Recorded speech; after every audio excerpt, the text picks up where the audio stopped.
Betul. Saya lanjutkan kembali ya Pak ya. Boleh Pak, dari boleh. isi pasal 2 ayat 1 Undang-Undang Darurat nomor 12 tahun 1951 ya. Iya. Jadi barang siapa yang tanpa hak memasukkan ke Indonesia, Iya. membuat, menerima, mencoba, memperolehnya, menyerahkan atau mencoba menyerahkan, menguasai, membawa, mempunyai persediaan padanya atau mempunyai dalam miliknya, menyimpan, mengangkut, menyembunyikan, mempergunakan atau mengeluarkan dari Indonesia suatu senjata pemukul, senjata penikam atau senjata penusuk, kan gitu. Dihukum dengan hukuman penjara setinggi-tingginya 10 tahun. 10 tahun. Ya.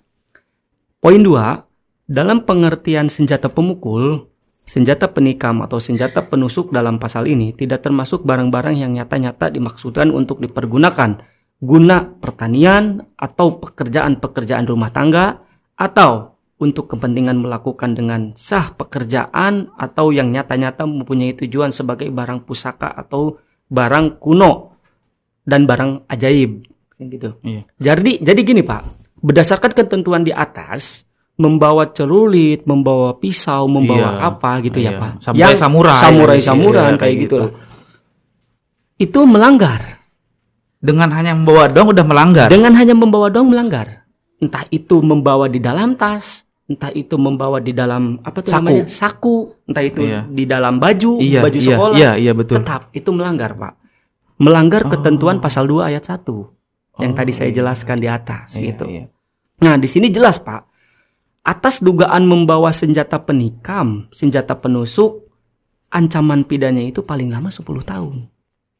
Pelaku melanggar pasal tersebut sekalipun menyimpan atau menyembunyikan, kan gitu ya, celuritnya di dalam tas, perbuatan tersebut adalah kejahatan. Dilihat pasal 3 Undang-Undang Darurat nomor 12 tahun 1951. Dasar hukumnya ada, Pak.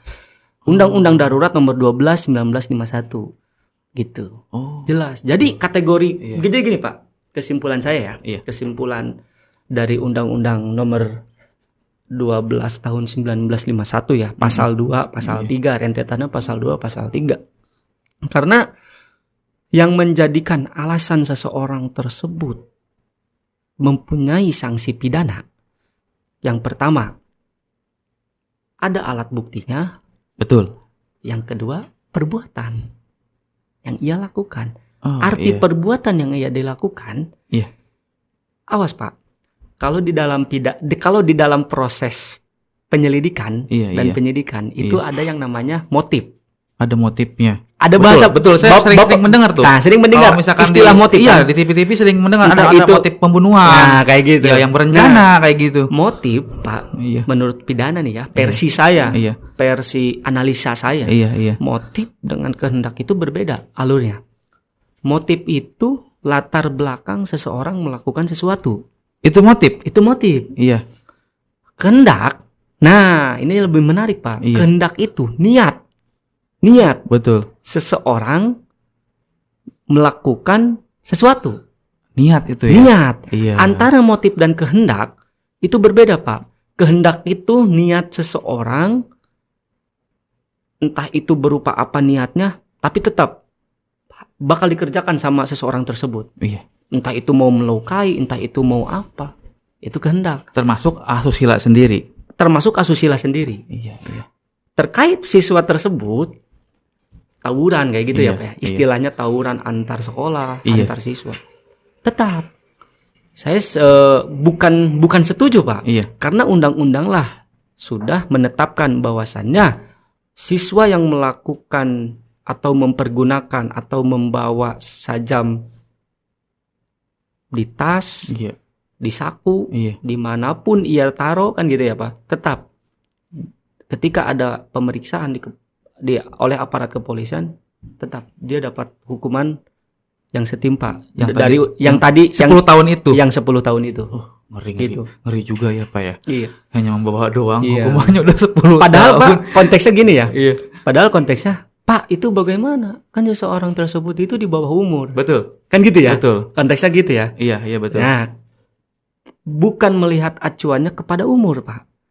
Tapi acuannya melihat undang-undang tersebut telah diterapkan di Republik Indonesia. Bukan direvisi lagi tapi telah ditetapkan. Berarti tidak Dan memandang diatur, umur. tidak memandang. Walaupun entah dia itu 16 tahun juga ya, tetap kena. entah itu si siswanya 16 tahun, 15 tahun.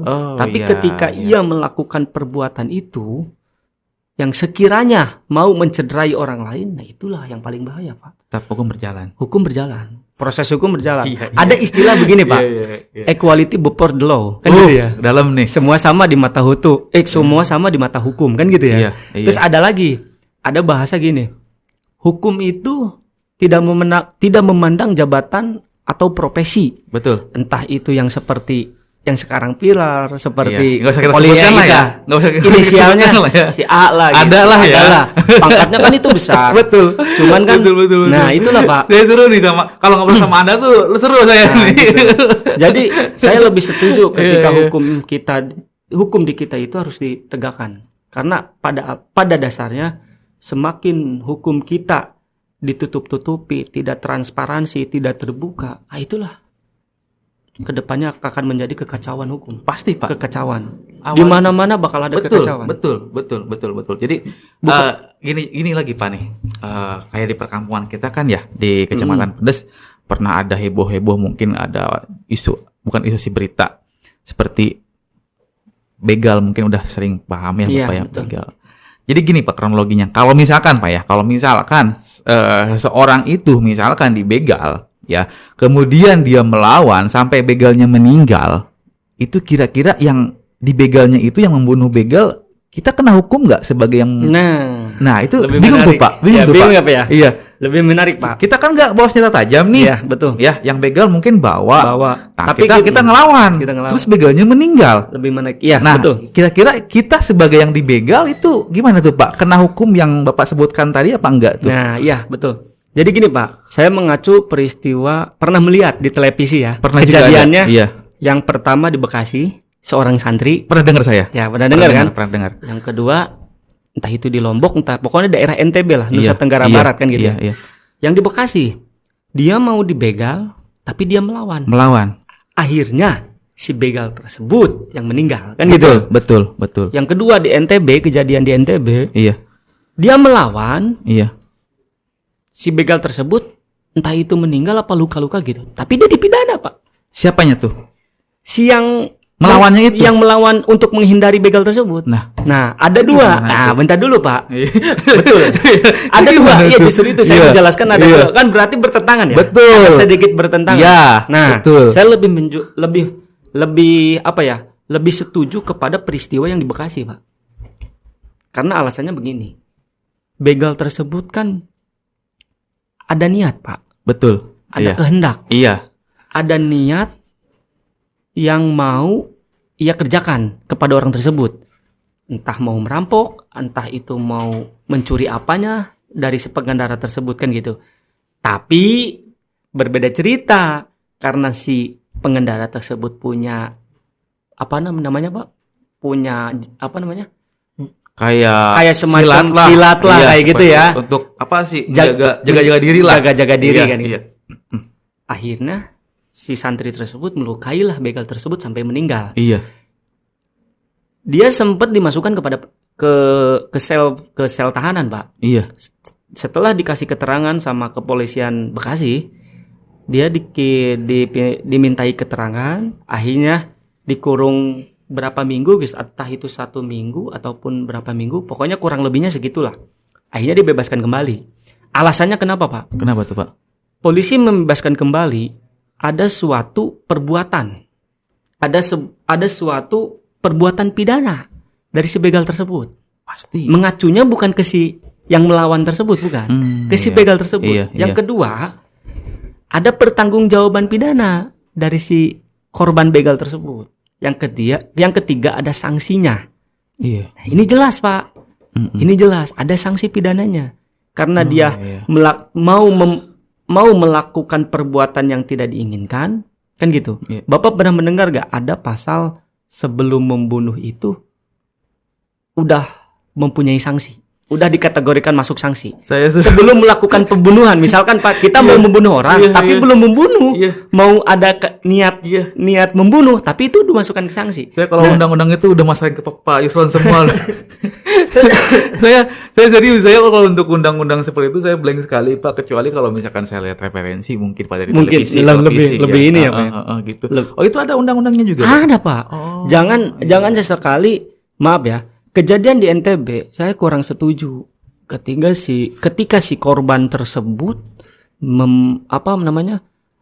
bukan membunuh ya, melukai begal tersebut untuk menghindari perbuatan yang tidak diinginkan. Sorry Pak, saya potong Pak. Ini di NTB motif dan kasusnya sama kayak di Bekasi. Sama kayak di Bekasi, cuman beda alur proses hukumnya. Mungkin begitu Pak. Gitu. Yang di Bekasi si santri tersebut tidak ditahan, yang di NTB dia dikurung ketika melawan begal tersebut. Kok bisa beda Pak untuk proses hukumnya? Nah, kan aneh apa ya? Aneh untuk menurut Bapak kan, betul. Untuk masyarakat awam sama kan? Iya betul. Ini ada apa gitu Pak? Apa dengan alur proses penyidikan dan penyelidikan oleh kepolisian Nusa Tenggara Barat. Berarti warga di sekitar juga boleh dong bertanya-tanya dengan boleh bertanya-tanya, bahkan kan sempat viral Pak peristiwa itu. Kok kenapa berbeda dengan kejadian di Bekasi kan gitu? Iya, betul. Seharusnya betul, Pak. Kita sebagai masyarakat yang mau dibegal sama begal tersebut gitu Pak, yang mau mencederai kita lah gitu bahasanya. Seharusnya wajar dong kita ada perlawanan. Betul. Karena perlawanan tersebut jelas. Iya, betul. Kan gitu ya Pak ya. Iyalah. Untuk menghindari perbuatan yang tidak diinginkan kan gitu. Betul Pak. Nah maksud saya itu, saya kurang setuju ketika kejadian di NTB. Karena tidak termasuk perbuatan pidana oleh si begal tersebut, pertanggungjawaban pidana sama sanksi pidananya. Jelas itu. Jelas. Itu dia memakai sajam loh. Yang si di Bekasi juga sama kan sajam? Sama sajam. Membawa senjata tajam sama.